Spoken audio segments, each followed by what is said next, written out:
पहला सवाल विनोद जी मेरा आपसे ये कि ये औरंगजेब की कब्र तोड़ने के लिए कार सेवा की शुरुआत कैसे होने की जा रही है और क्या विचार है ये?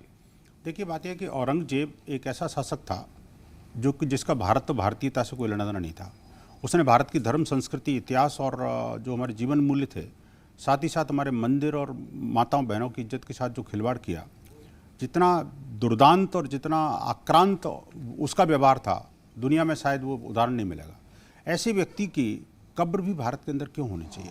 प्रश्न ये था कि वो जो कब्र है बार बार भारत को चिढ़ा रही थी एक्चुअली, और इसीलिए बजरंग दल के कार्यकर्ताओं को लगा कि ना अब समय आ गया है इसको भारत से बिल्कुल विदा करने का। लेकिन सर इसी बीच महाराष्ट्र सरकार से भी गुजारिश की जा रही है कि औरंगजेब की कब्र को हटा दिया जाए, तो कार सेवा की जरूरत क्यों? जल्दबाजी क्यों है? ये मतलब एक पॉलिटिकल एजेंडा है, आप अपने जो आपका कैडर है उसको केटर करना चाह रहे हैं, क्या है ये? नहीं, देखिए, कोई विश्व हिंदू परिषद को पॉलिटिक्स से कोई लेना नहीं, आप जानते हैं अच्छी तरह से। लेकिन इतना जरूर है कि देखिए, सरकार हटाए या समाज हटाए, हटनी चाहिए। हमारा अंतिम लक्ष्य जो ये है कि भाई जो पापी के पाप का ढांचा जो है ना, जिस तरह हमने अयोध्या के अंदर नहीं रहने दिया, उसी तरह से हमारा संकल्प है कि जो संभाजी नगर के अंदर संभाजी की आदमकद प्रतिमा तो हो सकती है, लेकिन उसकी कब्र क्यों होनी चाहिए? आपको याद होगा कि जब MF हुसैन यहाँ से देवी देवताओं की नंगी तस्वीर बना करके और माँ भारती का बेइज्जत करके गया था, तो हमने एक संकल्प लिया था कि उसकी जो डेड बॉडी भी है भारत के अंदर नहीं आने देंगे, और बजरंग दल का वो संकल्प साकार हुआ, उसको हमने नहीं आने दिया। देखिए, जो लोग आक्रांता हैं, जिन्होंने न सिर्फ भारत बल्कि दुनिया के अंदर जो है एक मानवता को शर्मसार किया, ऐसे लोगों की कब्र भी भारत के अंदर बर्दाश्त नहीं है। लेकिन देश के अंदर ऐसे लोग हैं जो कि औरंगजेब को समर्थन करते हैं, और विश्व हिंदू परिषद का ये कदम क्या देश के अंदर अशांति के लिए एक और कदम आगे नहीं बढ़ेगा? नहीं, अशांत तो वो होगा जो कि औरंगजेबी मानसिकता से ग्रसित होगा, अशांत तो वो होगा जो देश विरोधी मानसिकता से ग्रसित होगा, अशांत तो वो होगा जो कि भारत की और भारतीयता से के विरोध में काम करेगा। आप मुझे बताइए कि महिलाओं की हत्या करने वाला, महिलाओं को नंगा करके और हरम में रखने वाला, आप मुझे बताइए कि पुरुषों के साथ में जिस तरह से जो कुत्तों जैसे व्यवहार करने वाला, मंदिरों को, हजारों मंदिरों को तोड़ने वाला व्यक्ति, उसके साथ किसी का संबंध कैसे हो सकता है? और फिर वो तो कोई भारत और भारतीयता से कोई लेना देना नहीं, तो मंगोल से आया था, आक्रांता था, विदेशी था, आकर के हमारी सब कुछ लूटा। उस लुटेरे के साथ भारतीय मुसलमानों के साथ क्या रिश्ता हो सकता है? मैं हमारे साथ जो बाकी मेहमान है सर, उनका रिएक्शन जानना चाहूंगा। सबसे पहले कामरान मलिक, माइक लेकर आप ही के पास आ रहा हूं सर। औरंगजेब से मोहब्बत कुछ लोगों को देश के अंदर है और विश्व हिंदू परिषद को पसंद नहीं कि भाई मोहब्बत रहे, वो कब्र भी रहे, आपका टेक क्या है? देखिए, मैं तो जो कहते हैं एक जो है एडवोकेट हूँ, और मैंने जो है जो कुछ कहूँगा, जो मैंने हिस्ट्री में पढ़ा है उसके आधार पे कहूँगा कि मुगल शासक में चौथी पीढ़ी का जो कहते हैं वो व्यक्ति था औरंगजेब।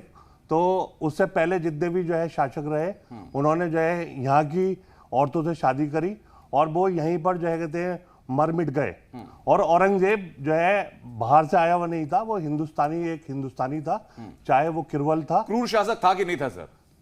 रुकिए, एक बार सुनिए, नहीं बोलेंगे। हिंदुस्तान का सबसे ज्यादा किरवल शासक जो था वो अशोक था, और उसके आगे औरंगजेब क्रूर शासक था? मैं कहूंगा, अरे सर कहूंगा ना, मुझे आप पूरी बात कहने दोगे? तो मैं सवाल लेकर आपके पास आ रहा हूं। मैं पूरी बात कहूंगा ना, अपनी बात। उनको आपने इतना टाइम दिया, मुझे क्यों नहीं दे रहे? अच्छा, स्टूडियो में धमकाओगे क्या? स्टूडियो में धमकाओगे क्या? अरे धमका रहे हैं क्या आपको? अरे हम धमका सकते हैं आपको? मैं अपने एंकर की बात कर रहा हूं। जज साहब के सामने कम से कम जज साहब का तो ध्यान रखो। औरंगजेब की कब्र जो है ASI से प्रोटेक्टेड है। और आप गैर कानूनी काम के लिए जो है यहाँ पे जो है धमकी दे रहे हो, सरकार को धमकी दे रहे हो, आपका गैर कानूनी है।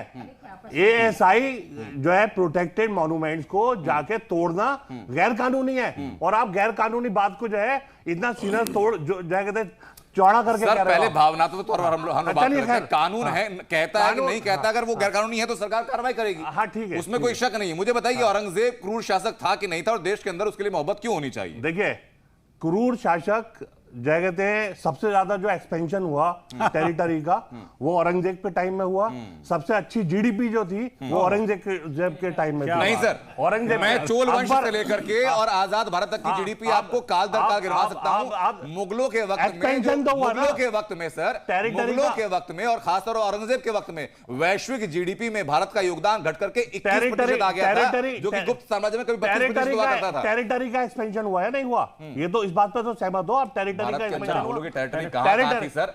नॉर्थ ईस्ट से लेकर साउथ के राज्यों में, मैं वो भी आपको गिनवा दूंगा। टेरिटरी में एक्सपेंशन हुआ और जी। इस तरह से एक्सपेंशन हुआ जिस तरह से सरदार पटेल जी ने, जिस तरह से सरदार पटेल जी ने आफ्टर 1947 के बाद में, आजादी के बाद में जो है 3-4 राष्ट्रों को जोड़ा, इसी तरह से जो है औरंगजेब ने जो है टेरिटरी को जो है एक्सपेंड किया। अरे सर माइक तो छोड़िए। और उसके टाइम में टेरिटरी नहीं बढ़ानी है सर, उसके टाइम में कुछ टेरिटरी नहीं बढ़ानी है, कुछ चीजें किरवल हुई होंगी।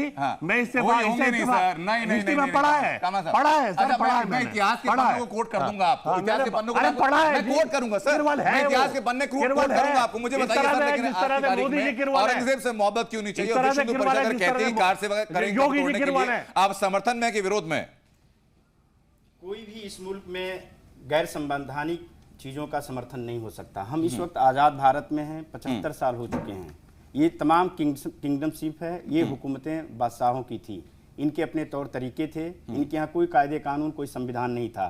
क्या ये तार्किक होगा कि 322 वर्ष के बाद एक क्रूर, मान लेते हैं आपकी बात कि अगर क्रूर राजा था तो आज उसकी क्या वैधानिकता है, क्या उसकी मतलब उसकी वैचारिकता है? अगर मुल्क में वैचारिकता यह है सर कि साल 2007 में 300वीं वर्षगांठ मनाई गई थी, ठीक है। वैचारिकता यह है कि देश के अंदर राजनीति औरंगजेब को लेकर चल रही है। बिल्कुल सही है। और समर्थन कौन कर रहा है? समर्थन कर रहे हैं वो रजाकार जो कि पाकिस्तान में मिलने को लेकर के हिंदुस्तान की चुनी हुई सरकार के विरोध में खड़े हो गए थे। अगर आप वो लोग समर्थन कर रहे हैं औरंगजेब का। इतिहास में जाएंगे तो जो हमारे राजनीतिक हैं विभिन्न विभिन्न दलों से, उनका भी इतिहास आप पढ़ेंगे। क्या चौरी चौरा में जो हत्याकांड हुई, क्या उसकी क्रूरता की बात करता है इतिहास हमारा? करता है। क्या हमारी जो जालियांवाला बाग में हत्याकांड हुई थी, क्या उसकी क्रूरता की बात नहीं होगी?